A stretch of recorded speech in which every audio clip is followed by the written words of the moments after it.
So ఒకవైపు ED విచారణ జరుగుతుంది. కేటీఆర్ గారు పూర్తిగా కూడా ఆయన్ని విచారణ చేస్తున్న నేపథ్యంలో ఇక్కడైతే బీఆర్ఎస్ నాయకులు అనేక మంది వచ్చారు. అర్పిత ప్రకాష్ బీఆర్ఎస్ సీనియర్ నాయకురాలుగా ఉన్నారు. ఆమెతో మాట్లాడేటువంటి ప్రయత్నం చేద్దాం. నమస్తే మేడం. నమస్తే అండి. సో ఈడీ ముందు విచారణ జరుగుతుంది కేటీఆర్ గారు. ఇట్లా వ్యవహారం అసలు ఎటు వెళ్తుంది? ఎట్లా ఉంటుందంటే కక్షపూరితమైన రాజకీయం ఈరోజు రాష్ట్రంలో చూస్తున్నాం. గత సంవత్సరం నుండి కాంగ్రెస్ అధికారంలోకి వచ్చినప్పటి నుండి చూసినట్లయితే అభివృద్ధి అనేది అటకెక్కిపోయింది. అసలు చేస్తామన్న హామీలు లేదు, ఇస్తామన్న 6 గ్యారంటీలు లేదు. సో అలాంటప్పుడు ఏమైనా 6 హామీలు, ఏమైనా గ్యారంటీలు అని ప్రజల పక్షాన మరి ఆ గొంతుకగా నిల్చొని ఈరోజు కేటీఆర్ గారు ప్రశ్నిస్తున్నందుకు కక్షపూరితంగా, కుట్రపూరితంగా ఆ వాయిస్ని అణగదొక్కాలనే ఉద్దేశంతో ఒక ఫ్యాబ్రికేటెడ్ కేసుని క్రియేట్ చేసి ఈడీ రైడ్లన్నీ ఈడీ కేసు అని, ఏసీబీ కేసు అని కుట్రపూరితంగా ఈరోజు కేటీఆర్ గారి మీద ఒక కేసు అనేది క్రియేట్ చేయడం జరిగింది. సో దీంట్లో ఏ విధమైన కూడా నిజం లేదనేది రాష్ట్ర ప్రజలందరికీ ఎరిగిన సత్యం. ఎందుకంటే గత 10 సంవత్సరాల్లో చూసినట్లయితే అంతకుముందు ఎట్లా ఉండే హైదరాబాద్, ఇప్పుడు ఎలా ఉంది హైదరాబాద్ అనే బేరీజు వేసుకునే నాలెడ్జ్ ప్రతి ఒక్క తెలంగాణ వాసికి ఉంది. మరి ఆ ఫార్ములా ఈ రేస్ గురించి ఇప్పుడు ఆయన ఈడీ ఆఫీస్కి పంపించారు కేటీఆర్ గారిని. మరి ఫార్ములా ఈ రేసు వల్ల రాష్ట్రానికి ఏమైనా నష్టం జరిగిందా? 700 కోట్ల ఆదాయం రాష్ట్రానికి తీసుకొచ్చారు. ఒక సంవత్సరం జరిపిన ఫార్ములా ఈ రేస్ వల్ల హైదరాబాద్ యొక్క బ్రాండ్ ఇమేజ్ ఇంటర్నేషనల్గా పెరిగింది. మరి అది ఎట్లా తప్పవుతుందండి? ఆ విధంగా పెంచిన ఆ బ్రాండ్ ఇమేజ్ని నెక్స్ట్ ఫర్దర్గా ఇయర్కి కూడా ఎక్స్టెండ్ చేసే విధంగా ఒక అప్రూవల్కి ఒక నెక్స్ట్ ఇయర్ కూడా జరిపే విధంగా మరి దానికి సంబంధించిన ప్రొసీజర్స్ జరిగాయి.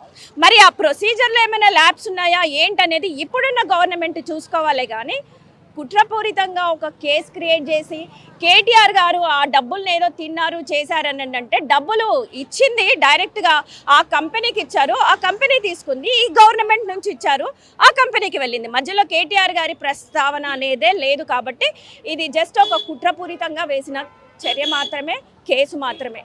అంటే ఏదైతే ఈ కేసుకు సంబంధించి గతంలో గ్రీన్ కో కంపెనీ అయితే వెనకడిగేసింది. ఎందుకంటే మాకు నష్టాలు వచ్చాయి, మేము దీన్ని పార్టిసిపేట్ చేయమని తప్పుకుంది. సో మరి ప్రమోటర్ లేకనే ఖచ్చితంగా హెచ్ఎండిఎన్ రంగంలోకి దింపా అని చెప్పేసి కూడా గతంలో కేటీఆర్ గారు బహిరంగంగానే చెప్పారు. సో ఎట్లా మరి అంటే సొంత నిర్ణయాలుగా తీసుకోవద్దు, దీన్ని ప్రభుత్వ నిర్ణయంగానే భావించాలా? ఇది సొంత నిర్ణయం అని కాదు. గ్రీన్ కోకి నష్టాలు వచ్చాయని మాత్రం అది నిజం కాదు. ఎందుకనంటే 700 కోట్లు మరి లాభం రావడం అన్నది 100% నిజం. కాకపోతే గ్రీన్ కో తప్పుకుంది. నెక్స్ట్ ఎలక్షన్స్ ఉన్నాయి కాబట్టి నెక్స్ట్ వచ్చే ప్రభుత్వం ఏదై ఉంటుందో ఏమో అన్న ఉద్దేశంతో గ్రీన్ కో తప్పుకొని ఉంటుంది. కాకపోతే కేటీఆర్ గారు అప్పటికీ ఇంకా అధికారంలో ఉన్న మరి అప్పటి మున్సిపల్ మినిస్టర్గా ఉన్నారు, ఐటీ మినిస్టర్గా ఉన్నారు. మరి నెక్స్ట్ మేమే వస్తాము అధికారంలోకి అనే ఉద్దేశంతో ఆ నెక్స్ట్ ఇయర్కు కూడా అది జరిపించినట్లయితే రాష్ట్రానికి ఇంకా ఆదాయం, ఇంకా పెట్టుబడులు వస్తాయి. ఫార్ములా ఈ రేస్ ద్వారా అవేర్నెస్ పెరుగుతుందన్న ఉద్దేశంతో చేయటమే కానీ దానికి సంబంధించి ఏ విధమైన అందులో ఏమంటారు ఏవి జరగలేదు. దానికి సంబంధించి ఏ విధమైన కుట్రలు కానీ దాని మీద ఏ విధమైన ఫాల్స్ అలిగేషన్స్ అయితే జరగలేదు. సో ఎలక్షన్స్ ఏదైతే దానికి ముందు జరిగినటువంటి లావాదేవీలు ఏదైతే ఎలక్ట్రో బాండ్లు, సో వీటికి కూడా 2 దఫాలుగా కూడా దాదాపు 41 కోట్లు చెల్లించింది గ్రీన్ కో కంపెనీ. ఇట్లా చెల్లించాలి అని చెప్పేసి అన్న నేపథ్యంలోనే గ్రీన్ కో కంపెనీ కూడా తప్పుకుంది, మాకు నష్టాలు అవుతున్నాయి, మేము ఎలక్ట్రో బాండ్ల ద్వారా మేము కోట్లు చెల్లించలేము అని చెప్పేసి కూడా తప్పుకున్నాము అందుకే అన్నట్టుగా కూడా కొంత సమాచారం వస్తుంది. ఏమంటారు అసలు దీని మీద? అవునండి, అప్పుడు గ్రీన్ కోకి సంబంధం లేదు. గ్రీన్ కో వెనక్కి తప్పుకున్న తర్వాత గవర్నమెంట్ నుంచే 41 బాండ్స్ 41 కోట్ల రూపాయలు ప్రభుత్వం నుండి వాళ్ళకి ఇవ్వడం జరిగింది. సో అలాంటప్పుడు నెక్స్ట్ ఎప్పుడైతే రేస్ కండక్ట్ అవుతుందో అప్పుడు స్పాన్సర్స్ దొరుకుతారు, కంపల్సరీగా స్పాన్సర్షిప్ తీసుకుందాం. కానీ నెక్స్ట్ ఇయర్కి జరగాలన్నప్పుడు వాళ్ళకి కొంచెం అడ్వాన్స్ పే చేయాల్సి ఉంది. సో ఆ కంపెనీకి అడ్వాన్స్ పే చేయడం జరిగింది. గ్రీన్ కోకి అక్కడ సంబంధం ఏమీ లేదు. ఒకటండి, అడ్వాన్స్ పే చేసాము, నెక్స్ట్ ఇయర్కి కూడా రేస్ జరుపుకునే విధంగా ఒక ప్రొసీజరు, ఒక ఏమంటారు దానికి సౌలభ్యం క్రియేట్ చేసి పెట్టింది అప్పటి గవర్నమెంట్. నిజంగానే అభివృద్ధి చేయాలనుకుంటే ఇప్పుడున్న కాంగ్రెస్ ప్రభుత్వం కూడా అదే రేస్ని కండక్ట్ చేసి ఉండొచ్చు. 700 కోట్ల లాభం వచ్చింది కదా, ఇప్పుడు 1000 కోట్ల లాభం తీసుకువచ్చే అవకాశం ఉండింది. మరి అదెందుకు చేయలేదనేసి మేము రేవంత్ రెడ్డి గారిని ప్రశ్నిస్తున్నాం. అంటే రేవంత్ రెడ్డి గారు ఆల్రెడీ అసెంబ్లీలోనే చెప్పారు, నేను కనుక తలూపు ఉంటే ఖచ్చితంగా 600 కోట్లు ఊరికి ప్రజాధనం అంతా నాశనం అయ్యేది అని చెప్పేసి చెప్పారు కదా. అది తప్పండి. దాని మీద ఏ విధమైన 600 కోట్లన్న ప్రస్తావనే లేదు. ఆ విధమైన ఆయన ఫ్యాబ్రికేటెడ్గా ఒక అబద్ధం అనేది అసెంబ్లీ సాక్షిగా ఒక సీఎం హోదాలో ఉండి మాట్లాడడము చాలా తప్పు.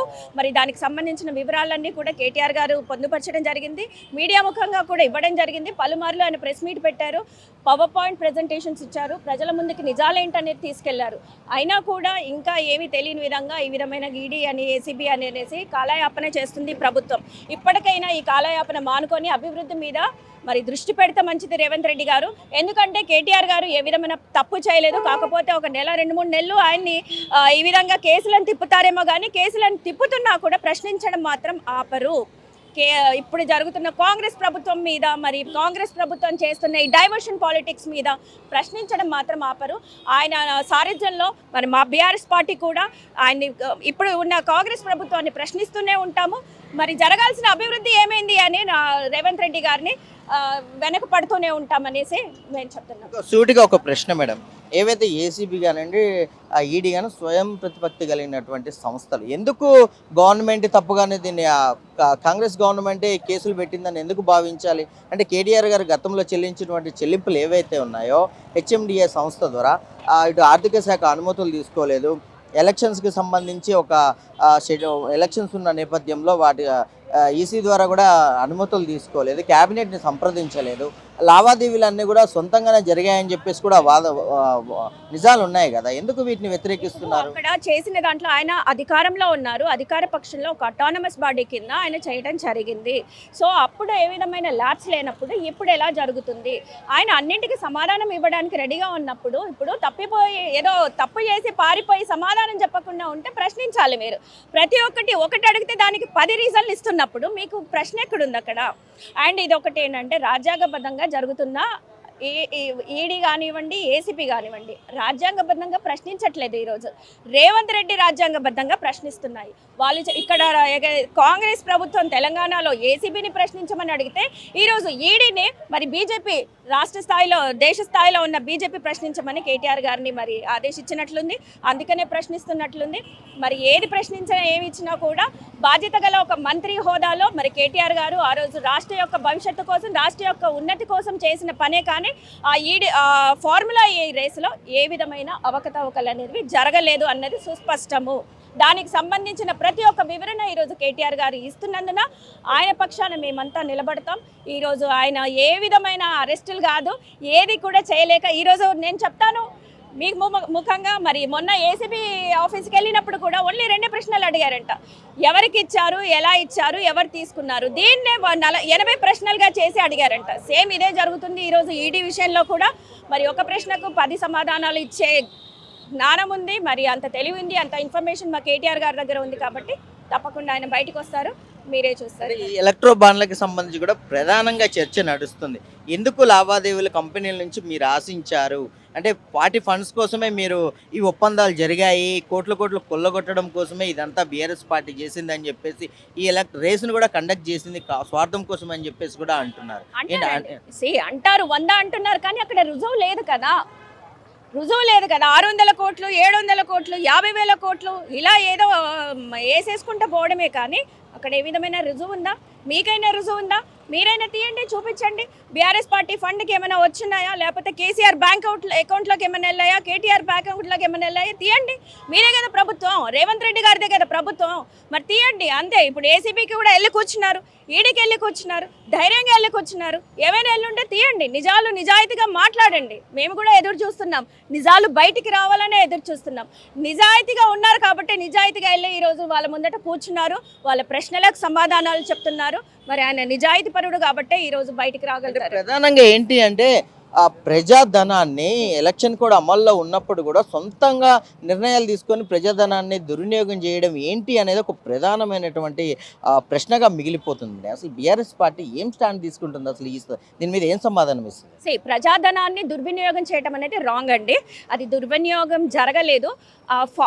నిజం చెప్పాలంటే అది ఇప్పుడు ఉన్న రేవంత్ రెడ్డిని దుర్వినియోగం చేశారు. ఆ 50,000 కోట్ల వరకు, 46 కోట్ల వరకు ఏవైతే వెళ్ళినాయో అవి యూటిలైజ్ చేసుకోకుండా ప్రజాధనాన్ని దాన్ని దుర్వినియోగం చేసింది రేవంత్ రెడ్డి కాంగ్రెస్ ప్రభుత్వం అని మేము చెప్తున్నాము. అది ఏమంటారు, ఆ ఫార్ములా ఈ ఆర్గనైజ్ చేసుకునే విధంగా ఒక సౌలతను ఇప్పించినప్పుడు ఎందుకు రేవంత్ రెడ్డి ప్రభుత్వము దాన్ని ఆర్గనైజ్ చేయకుండా మరి దాన్ని దుర్వినియోగం చేసింది అనే ప్రశ్న నేనే ఈరోజు కాంగ్రెస్ ప్రభుత్వాన్ని నేను అడుగుతున్నాను. ఎక్కడ ఏ విధమైన దుర్వినియోగం జరగలేదు, ప్రజాధనాన్ని దుర్వినియోగం చేశారనేది అవాస్తవము. రాష్ట్ర అభివృద్ధి కోసం మెయిన్ హైదరాబాద్ బ్రాండ్ ఇమేజ్ పెంచడానికే మరి ఫార్ములా ఈ కోసం అడ్వాన్స్ కింద ఇవ్వడం జరిగింది. దాంట్లో ఏ విధమైన తప్పు లేదు. ఒకవేళ తప్పై ఉంటే నిజంగా మరి ఈ రేస్నే రాష్ట్రంలో ఉన్న మన దేశంలో ఉన్న వివిధ రాష్ట్రాలు కూడా మేము నెక్స్ట్ మాకు రావాలి ఫార్ములా ఈ అనేసి, తమిళనాడు అయితే ఏంటి, రాజస్థాన్ అయితే ఏంటి, మిగతా రాష్ట్రాల ముఖ్యమంత్రులు కూడా నెక్స్ట్ మేము తెచ్చుకుంటామని మాట్లాడినప్పుడు మరి వాళ్ళ విషయాల్లో కూడా అవకతవకలు జరిగే మాట్లాడారా అనేది కూడా మీరు ఒకసారి ఆలోచించవలసి ఉంది.